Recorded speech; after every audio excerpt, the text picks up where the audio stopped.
Kagulat World, paghihiganti ang tema. Si Alexandra, Alex Ala, ay hindi pumunta sa Hong Kong para lang mag-feel-good appearance. Darating siya para gumanti, magbayad pinsala, at subukang kunin ang titulo. Sa round of 32, laban niya ang Britang si Katie Boulter, isang matchup na pwedeng maging turning point ng buong season ni Alex. Matapos ang sunod-sunod na malalakas na resulta na ngayong taon, malinaw na dala ni Ala ang kombinasyon ng shot-making, improved serve, at mas matured na match IQ. Mga sangkap na kailangan niya para gulatin ang top seeds at mag-advance ng malalim. Ang Hong Kong Open ay isa sa huling oportunidad ng taon para mag-level up ang ranking at momentum. Para kay Ala, bawat laro rito ay may bigat. Hindi lang puntos ang pinaglalaban, kundi reputasyon. Ang unang target niya ay sirain ang rhythm ni Boulter sa early exchanges. Gamitin ang kanyang two-handed backhand, mag-inject ng variety, slice at drop shots at pilitin ang Briton na maglaro sa ibang tempo. Kung kontrolado ni Alex ang serve returns at mapipilitan niyang kuhanin ang unang break, makabukas ang canvas para sa aggressive plays at counterattacks. Hindi biro ang hamon. Si Boulter ay matatag, may malakas na serve, at may experience sa deep runs ng Asian swing. Pero ang pinagkaiba ni Ala ngayon ay ang confidence at adaptability. Ang mga training snapshots sa Hong Kong ay nagpakita ng pinahusay niyang footwork at mas maayos na shot selection. Malinaw na inantisipa niya ang mga long rallies at pressure points. Sa doubles court kasama si Chan Hao Ching, nakuha niya rin ang dagdag na net instincts na pwedeng magamit sa singles crucial moments. Kung mananalo siya laban kay Boulter, hindi pa rito nagtatapos ang laban.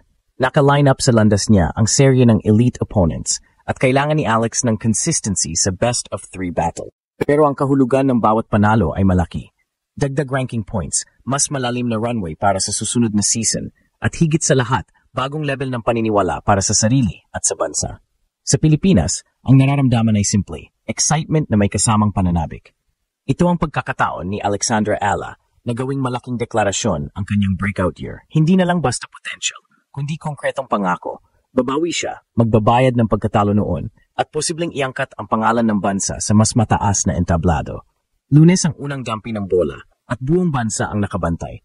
Kaya bang gawing reality ni Alex ang paghihiganti at isulat ang pangalan niya sa championship plaque ng Hong Kong Open?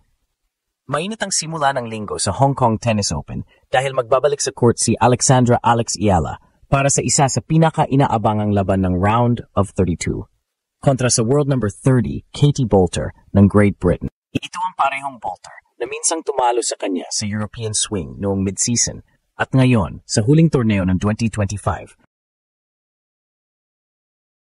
May pagkakataon si Alex na bumawi at ipakita ang malaking improvement 2025 ng kanyang laro. Galing si Ala sa makasaysayang run sa Guangzhou WTA 125, kung saan umabot siya sa semifinals, sa doubles at quarterfinals sa singles. Mga resulta nagpataas ng kanyang confidence at ranking. Pero ngayong nasa Hong Kong siya, ibang hamon ang dala ng tournament. Mas malalakas ang kalaban, mas maingay ang crowd, at mas mataas ang pressure dahil ito ang final tournament ng kanyang season. Ayon sa organizers ng Prudential Hong Kong Tennis Open, si Ala ay kabilang sa main draw ng women's singles, kasama ang ilan sa pinakamabibigat na pangalan ng tour, kabilang sina Naomi Osaka, Leylah Fernandez, at Belinda Bencic. Ngunit ang immediate focus niya ngayon ay si Boulter, isang powerhouse na may consistent serve at matibay na baseline control. Sa pre-match analysis ng ilang WTA insiders, tinukoy na ang susi para kay Ala ay ang pagbago ng rhythm ng laban. Dapat niyang gamitin ang kanyang signature two-handed backhand at intelligent placement para i-disrupt ang tempo ni Boulter. Sa huling practice session ni Ala sa Victoria Park Tennis Stadium, kapansin-pansin ang improvement sa kanyang movement at shot precision. Nakita siyang nagpo-focus sa service returns at net approach. Sinyalis na plano niyang maging mas aggressive sa opening points. Ang kanyang team na binubuo ng mga Spanish at Filipino coaches ay nakatutok ngayon sa mental composure, kung paano manatiling kalmado sa mga deuce battles at long rallies na siyang naging kahinaan niya sa nakaraan. Ayon sa insiders sa Hong Kong Tennis Federation, maraming Filipino fans ang nag-aabang sa laban at plano ring dumagsa sa venue para sumuporta. Inaasahan na magiging home crowd, vibe ang atmosphere, isang psychological advantage para kay Ala. Every time she plays in Asia, it feels like the Philippines is in the stands, ayon sa isang event staff na nakasaksi sa kanyang practice. Ang laban kay Boulter ay hindi lang basta paghaharap ng dalawang magaling na atleta. Ito ay pagpapakita ng maturity at growth. Para kay Alex, ito ang pagkakataon para patunayan na ang mga taon ng training sa Rafa Nadal Academy ay nagbunga. Mula sa isang promising junior champion tungo sa isang WTA-level competitor na handang lumaban sa mga bigatin ng tour. At ngayong natapos na ang kanyang warm-up sessions, malinaw na ang misyon, paghihiganti at panibagong tagumpay. Sa Hong Kong, magsisimula muli ang kwento at posibleng dito rin matapos ang taon ng Pinay Pride sa pinakamagandang paraan. Sa bawat rally, bawat service return, at bawat sigaw ng Vamos Alex mula sa crowd, ramdam ang apoy ni Alexandra Ala sa Hong Kong Open. Hindi na ito ang batang tennis prodigy na nag-uumpisang makipagsabayan sa mga veterano. Ito ang bagong bersyon ni Alex. Hinog sa pressure at handang ipaglaban ang karangalan ng Pilipinas sa isa sa pinakamahirap na torneo sa Asia.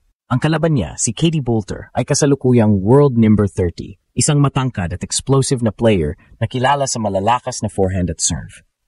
Noong una silang nagharap, pinahirapan ni Boulter si Alex sa pamamagitan ng matinding baseline control at slice variations na pumigil sa ritmo ng Pinay.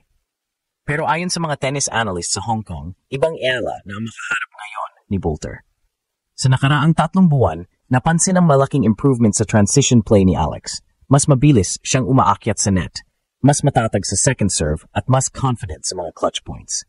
Ayon sa pre-match data ng WTA, si Ala ay may 7.1% first serve success rate at higher breakpoint conversion kumpara sa unang quarter ng taon. Ang mga numerong ito ay patunay ng disiplina at maturity sa kanyang laro. Dagdag pa rito, nagbago rin ang kanyang mindset mula sa pagiging cautious player tungo sa pagiging fearless shotmaker, isang evolution na inilarawan ng kanyang coach bilang controlled aggression. Sa gitna ng mainit na araw sa Victoria Park, nagsimula na ang build-up ng tensyon. Habang nagwa-warm up si Ala, makikita sa kanyang focus na hindi lang siya nandito para makabawi, kundi para manindigan bilang kinatawan ng bagong henerasyon ng Asian tennis. She's faster, smarter, and mentally tougher now, wika ng isang Hong Kong sports journalist. If she executes her plan early, Boulter might find herself chasing the game. Para kay Ala, ang laban na ito ay simbolo ng buong 2025 season, puno ng hamon, injury recovery, at sunod-sunod na breakout performances sa China at Japan. Sa bawat paghampas ng raketa, dala niya ang aral ng bawat pagkatalo at ang determinasyon ng isang bansang nagmamahal sa kanya. Habang lumalalim ang laban, isa lang ang malinaw, si Alex Ala ay hindi na lamang umaasa sa potensyal. Ginagawa na niya itong katotohanan. At kung matagumpay niyang mapatumba si Boulter sa round of 32, ito ay magiging simula ng isang makasaysayang run patungo sa championship ng Hong Kong.